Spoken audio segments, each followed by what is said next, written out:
was like a heroin addiction. What did Misty do to cause her to email me 5 times for help?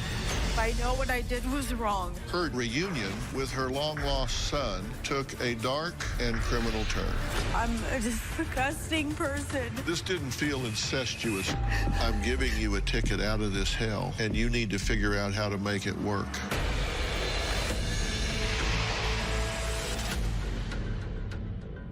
Okay, I'm going to warn you, today's topic, well, it's a tough one. It's a story about a mother who committed an unthinkable act that tore her family apart, caused a media storm, and landed her in prison for nearly 5 years. Now, that mother, Misty, is here today for her first ever television interview. Not easy for her, and she's doing it in hopes that I can help her make sense of it all.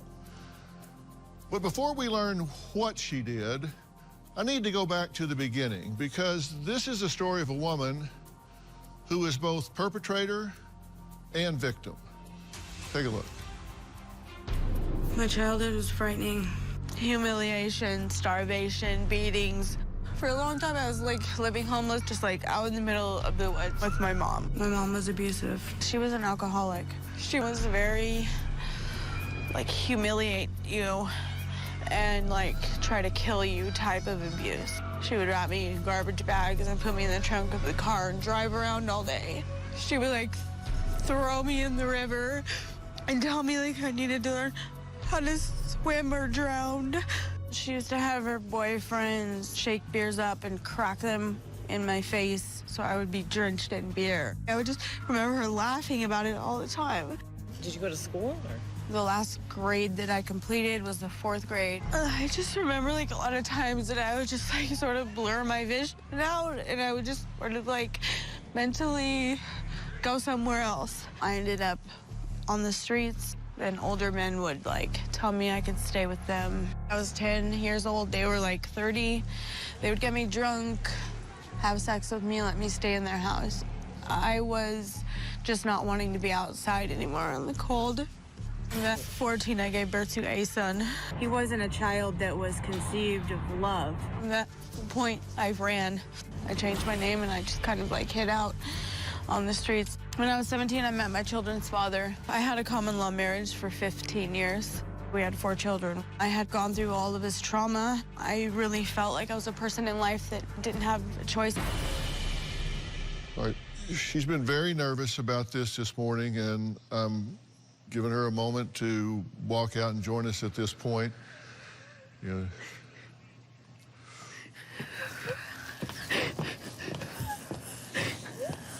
Dr. Phil, this is Misty. Dr. Phil. Misty, Dr. Phil. Have a seat. Just take your time, climb up. This is difficult for you. Yeah.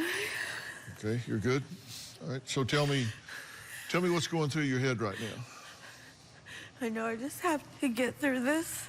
And I just want to get some help and like be able to move on with my life and have a better life and get the help.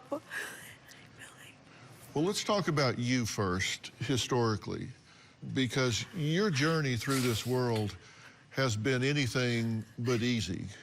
You said that at 10 years old, you were kicked out of your home, correct? Yeah. What was that home like before you were kicked out? Awful. What went on? Starved, humiliated, beat. And like, I'm sorry that you're sitting here with me. Like, I understand how you must feel. I don't feel good about myself. And I know how you must feel. Okay. Well, you don't know how I feel, because we've just met. Yeah.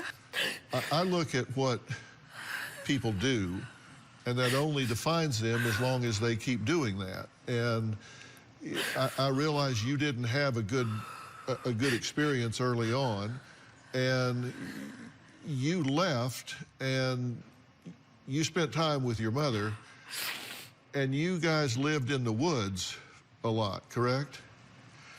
And you say there were times that you would wake up and she would just be gone. And you would be in the woods alone how long? For days at a time. How old were you? 4 or 5 years old. And what did you eat? Milk thistles or like clovers. How old were you when she threw you in the river? Young, like same age, like. This was in the 4 yeah. or 5 range. You almost drowned. Yeah. Did she help you? No, she was laughing. Thought it was funny. And you said men, grown men, were having sex with you when you were 10, 11, 12 years old? Yeah. In order to let you stay there with them. And then at 14, you got pregnant. And that pregnancy brings us to where we are today. What did Misty do to cause her to email me 5 times for help? After the break.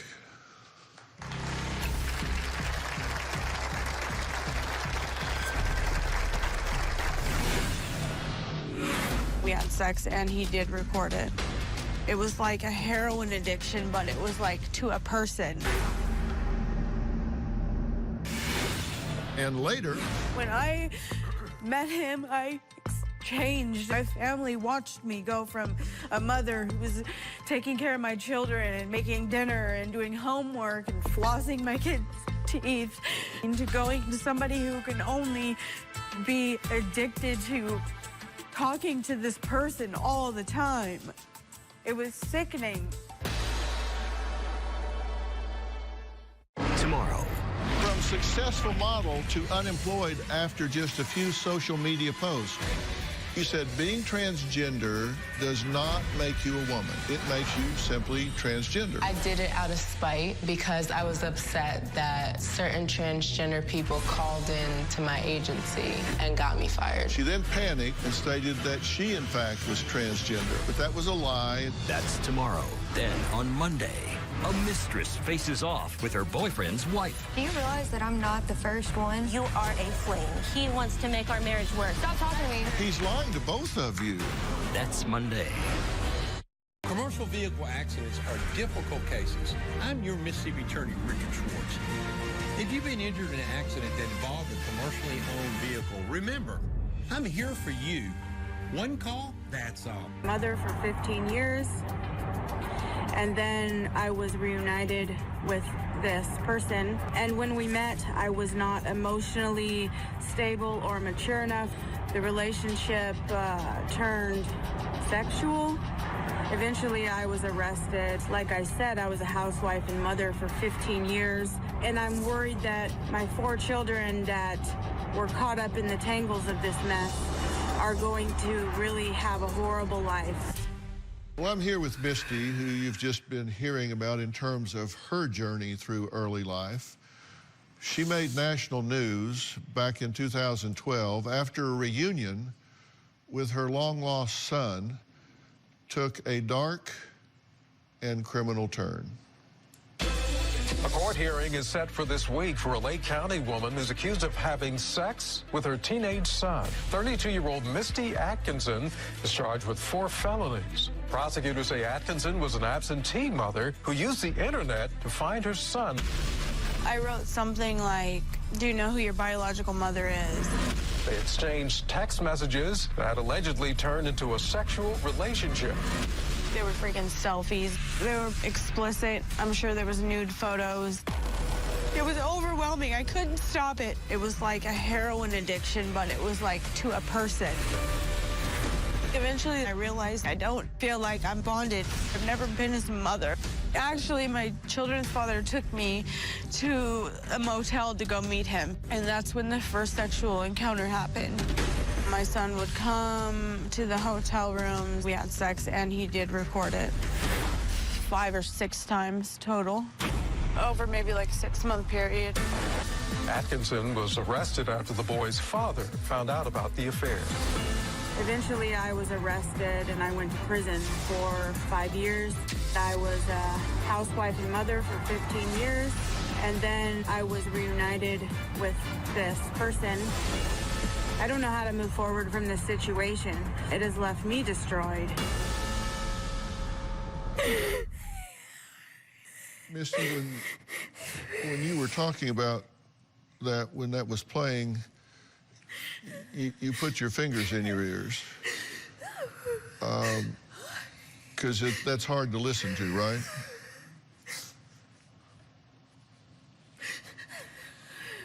I hate that I've done this. I hate this is my life experience. I hate it all. I regret it all. Now, at the time this took place, you had not seen your son for how long? 15 or 16 years. I just remember when I had him, the first day that I had him, and I saw him, and I just didn't. It was an uncomfortable feeling. Right. So you never raised this child? No. You never bonded with this child? You didn't feed him, mother him, change his diapers? You didn't do any of that with this child? No. And when you decided to try to reconnect, try to find him, you had 4 other children, correct? And you had been raising them. And how had that been going? I was doing the best that I knew how to do. I kept them safe, clean, healthy. I didn't want them to experience anything that I have ever experienced, so I tried to do the best that I could with them. Okay. Did you ever abuse those children? No. Did you ever molest those children? No. Did you ever have any sexual interaction or contact with those children? No. So you're not a serial molester? No. You're not a serial sex offender? No. What made you decide to reach out to your long-lost biological son? Just one day, my children's father went to a festival. He came back to the house and told me, like, that kid, it was there, and he's grown, and he's there, and this and that, and what do you want to do? And I didn't know what to do. We decided to look him up and reach out to him. You told us some things about him when you met him. You said, I felt like I couldn't connect with him as a mother, but felt like I was connecting with him in another way. I felt like someone finally wanted me in their life. And you said talking to him eventually became an addiction. And you actually told him, I don't think we should talk anymore because this isn't healthy. And you said, I felt like I was developing feelings. And he said he didn't care, that he felt the same way. Right. And he wanted to keep talking. So we kept talking. At that point, were you recognizing these as romantic, sexual feelings? That's the reason why I thought this is not a good idea to continue to talk, because I understood, like, I didn't feel like I was his mother, and so I just wanted to stop. And after 3 months of talking, we decided to meet at the motel and proceeded to have a boyfriend-girlfriend relationship. Right. Why meet at a motel? Why do that instead of meet at a food court at the mall or something to moderate this and put in some protections for both of you? I don't know. In retrospect, that might have been a better idea, right? In retrospect, never even meeting him would have been a better idea. Right. And you said, when my son entered the hotel room for the first time, I felt like I had an obligation to proceed what we had already started. And we had sex, and it felt normal and natural at the time. So the very first time you were together, you had a sexual interaction. Did you say to yourself, I'm actually having sex with my child?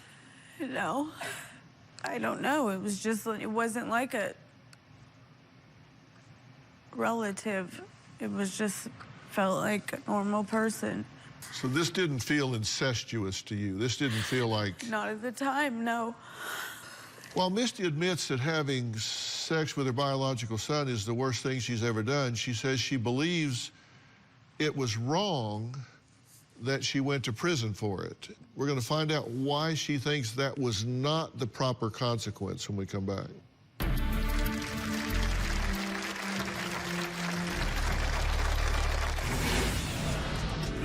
I understand I needed punishment, but I just feel like being taken away from my children, like lost to their mother.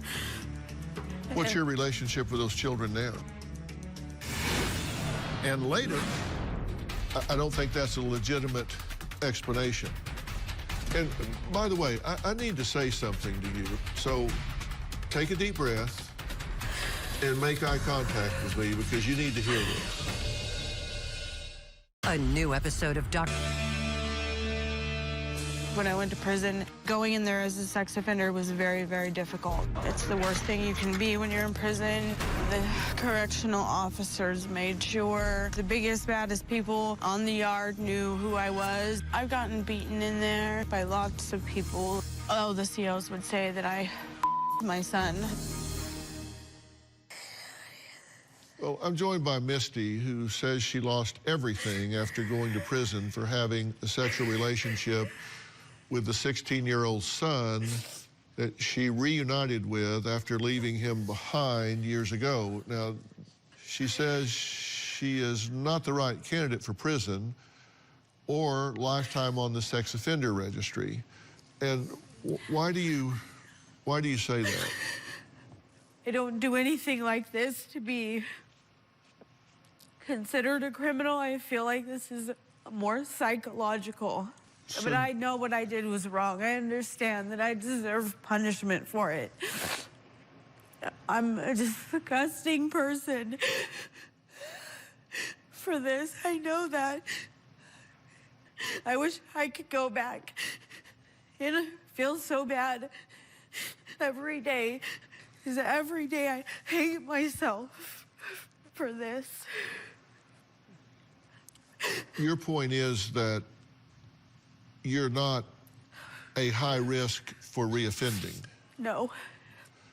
So Absolutely not. Caging you up was not protecting society. I understand I needed punishment. I learned a lot when I was in prison, and I think I came out a more aware person, but I just feel like being taken away from my children, like lost to their mother. What's your relationship with those children now? I talk to them through online, but they've grown up 8, 9 years without a mother. And they had a very hard life, and it was very, very hard for them, and my fault. How do they feel about you? I assume that they feel they've had no therapy, they've had no help, they're in the middle of nowhere, stuck just like I was at their age, and I assume that they have root feelings, that they're very, very hurt. Of course they are.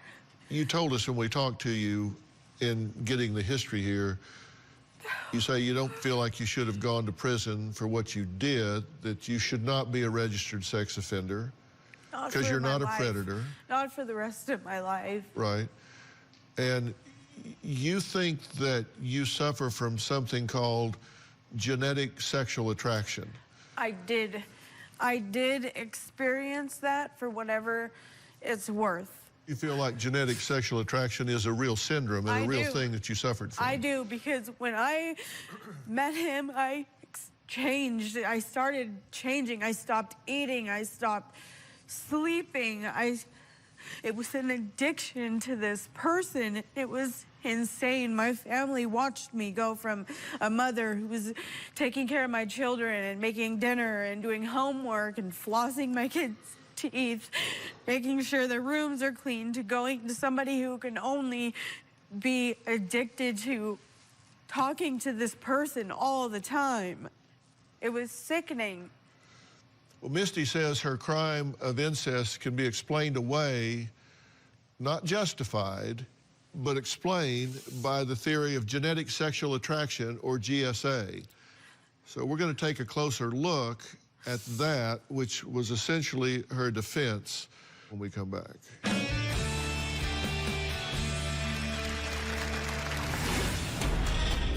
Many people view GSA as an attempt to essentially rebrand incest. I'm concerned that Misty and people like her may use the concept of genetic sexual attraction as something they cling to absolve themselves of taking personal responsibility. With all this information, he said, look, this is something you should read because I think that this is what's happened to you. It was about genetic sexual attraction. When I read everything about it, it was exactly what I was going through. I am on the sex offender registry. I do not believe that I should be a sex offender for life. I'm not a predator. I do not have the desire to do this again. Well, I'm joined by Misty today, who spent almost 5 years in prison, beginning back in 2012, for willingly having a sexual relationship with her then 16-year-old biological son, who she had not seen for 15 years, had not mothered or bonded with from the moment he was born. So from her experience, other than sharing some biological commonality, he was a stranger to her. But she claims that a condition known as genetic sexual attraction, or GSA for short, does explain what happened to her when she reconnected with him. Here's what one expert has to say about that. My name is Justin Lehmiller. I am a research fellow at the Kinsey Institute. Genetic sexual attraction is an absurd theory for which there is zero scientific evidence. GSA is really much more of a media phenomenon than it is a scientific or medical phenomenon. It's not recognized by the American Psychological Association or the American Psychiatric Association. It also doesn't appear in the DSM-5, the Diagnostic and Statistical Manual of Mental Disorders. It doesn't appear in the ICD-9 either, which is the International Classification of Diseases. It's also not recognized by the Centers for Disease Control, or CDC, or the National Institutes for Mental Health. GSA is not legitimate at all. Many people view GSA as an attempt to essentially rebrand incest. I'm concerned that Misty and people like her may use the concept of genetic sexual attraction as something they cling to absolve themselves of taking personal responsibility. If Misty wants to move on and begin the healing process, I think that starts with dropping this concept of GSA. Well, joining me now is Kinsey Institute Research Fellow and social and sexual psychology expert, Dr. Justin Lehmiller. Now, Doctor, I feel like I can make a very good case for why she was vulnerable to actually what she did, but GSA would not be on my short list of explanations. What's the genesis of this? The term genetic sexual attraction is one that originated in the 1980s, and it was coined by a woman who herself had developed intimate feelings for a son that she gave up for adoption, who she met later in life. And she used this term genetic sexual attraction to describe the experience she had of developing those intimate feelings. So this is a term that was not coined by scientists, and there are hardly any mentions of it in the scientific literature. It's just not a scientific concept. It's a popular media concept that you hear in the tabloids, not in the academic literature. You hear what Dr. Justin is saying, right? And I want to tell you that I couldn't agree more with what he's saying. I think that is, I don't think that's a legitimate explanation. And by the way, I need to say something to you. So take a deep breath and make eye contact with me, because you need to hear this.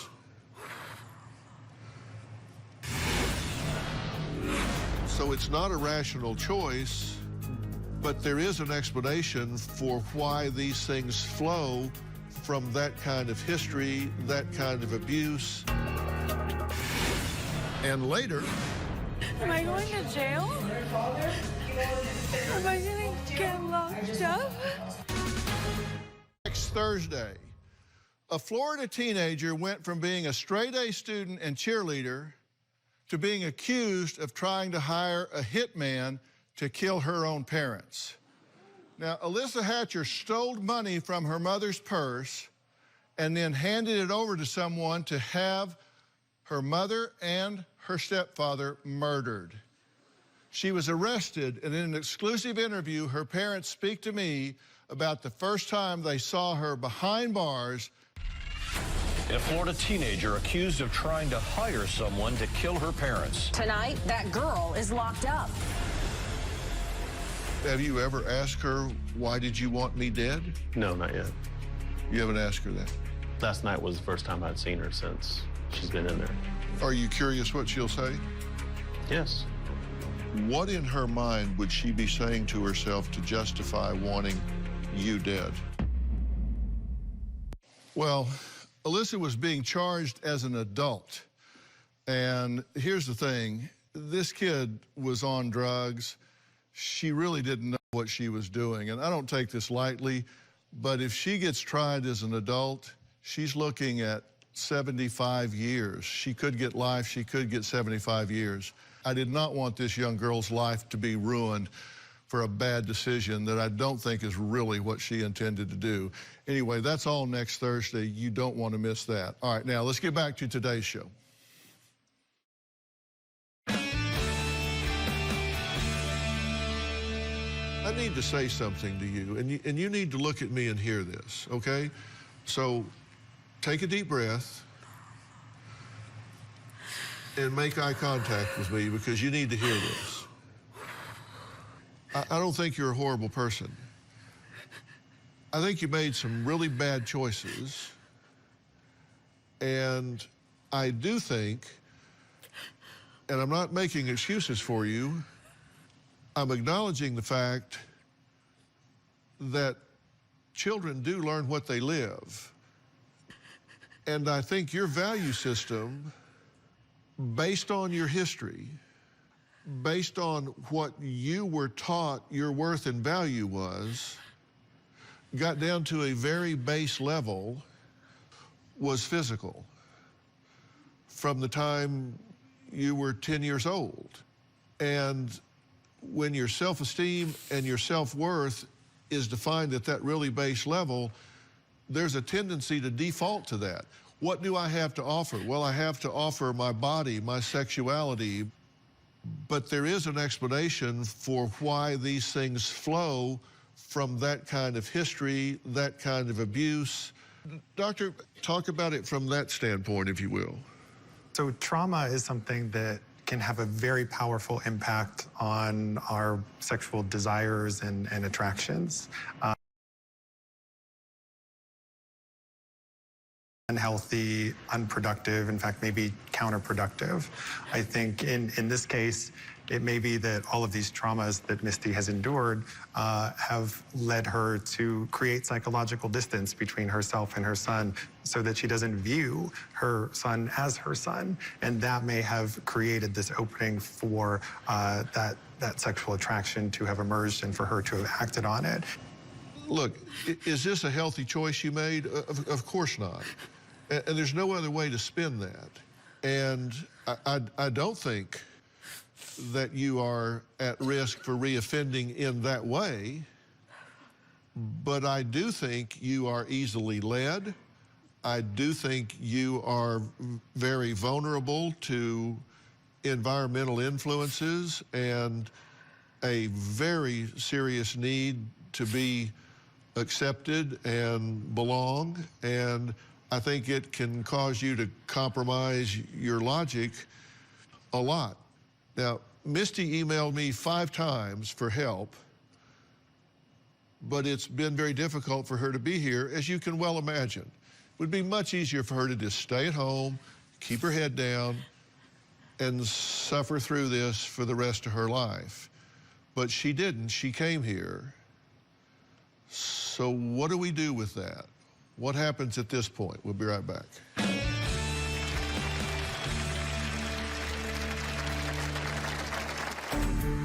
When I went to prison, it destroyed my 4 children and their father.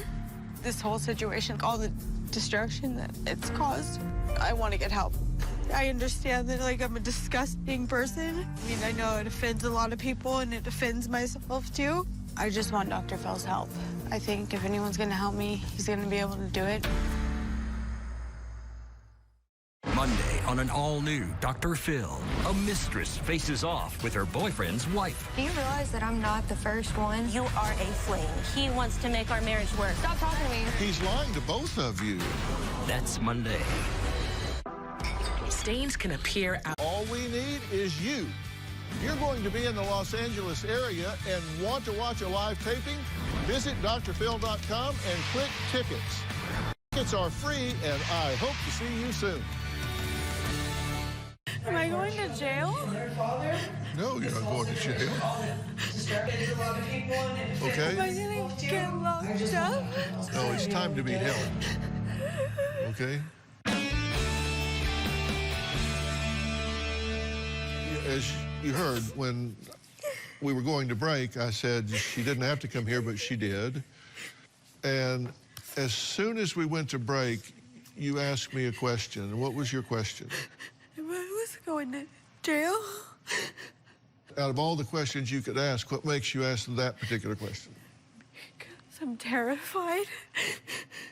I'm terrified to be here to talk about this. And why did you want to do this? Why did you want to come here and talk to me? To get help to somehow fix, somehow make a better outcome, and to be able to fix things. Well, there are 10,000 people you could have talked to besides me that don't have 7 cameras following them around all the time. So why here? This is like a huge mess, and I know you are a huge influence in person. You have a huge abundance of knowledge, and I just feel like on this level of a mess that you would be the one to sort of help me start fixing things. You deserve to be helped? I do. Yeah. Yes. Doctor, when people have sexual dysfunction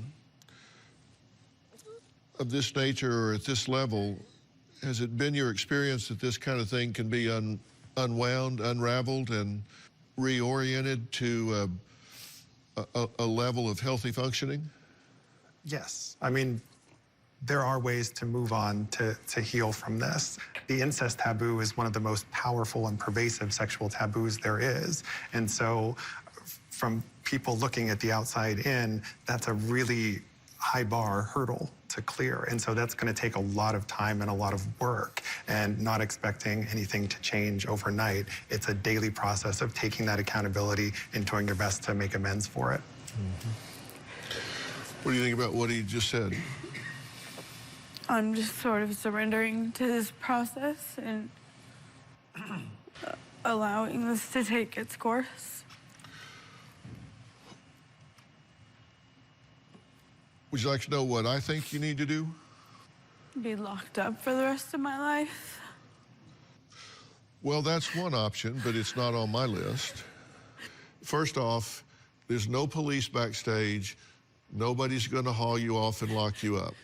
I'm here to help you. Okay, can we get that off the list? Cross that one off? I think the first thing that needs to happen is you need to deal with you. You've got to deal with the fact that you have a lot of open wounds. And you need very specialized help. You are a survivor of rape and abuse and sexual assault and all of these things that change who you are. And you've never had anyone help you with that. There's a place in Nashville, Tennessee, that I have a lot of faith and confidence in. It's called Onsite.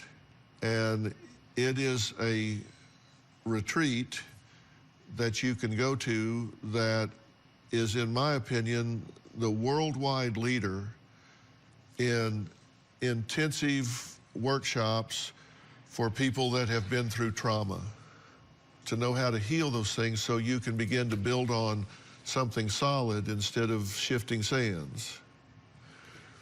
And I think you deserve that kind of help. And so I'm willing to make arrangements to send you there. And by the way, there are no locks on the doors. There are no gates. You can be there until you feel like you've gotten the value that you need. Are you willing to do that?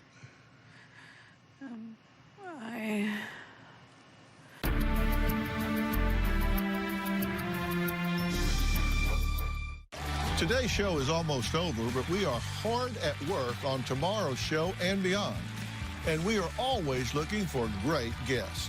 Having trouble with a rebellious teenager in your own home? Website and subscribe to our email newsletter. You'll get weekly updates, life strategies, and exclusive video that you won't find anywhere else. Plus, on drphil.com, you can see sneak previews of upcoming shows. Log on today. I think you deserve that kind of help. So I'm willing to make arrangements to send you there. Are you willing to do that? I don't know. It's so far away. It's scary to think about. We'll take care of everything. All you got to do is be willing to show up. How long is it for? However long it needs to be, and that's up to you. This isn't jail. Yeah. This is a wonderful, wonderful opportunity, and you need to grab on with both hands. I can't imagine leaving my husband who's helped me through all of this to go. I can't do it. Well, when your husband understands this, I think he will drive you to the airport.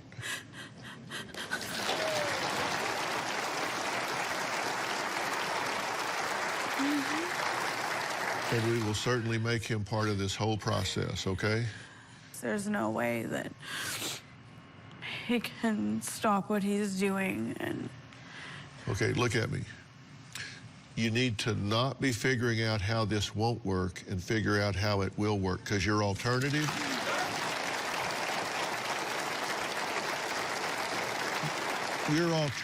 is to go back and spend another 20 years doing what you're doing right now. I'm giving you a ticket out of this hell, and you need to figure out how to make it work. I have surgery coming up on the 19th.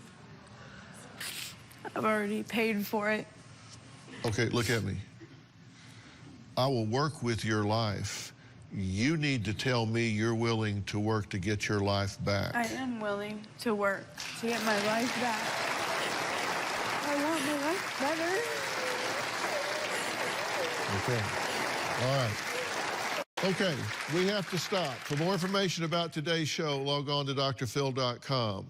I would like...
like to thank all of my guests today.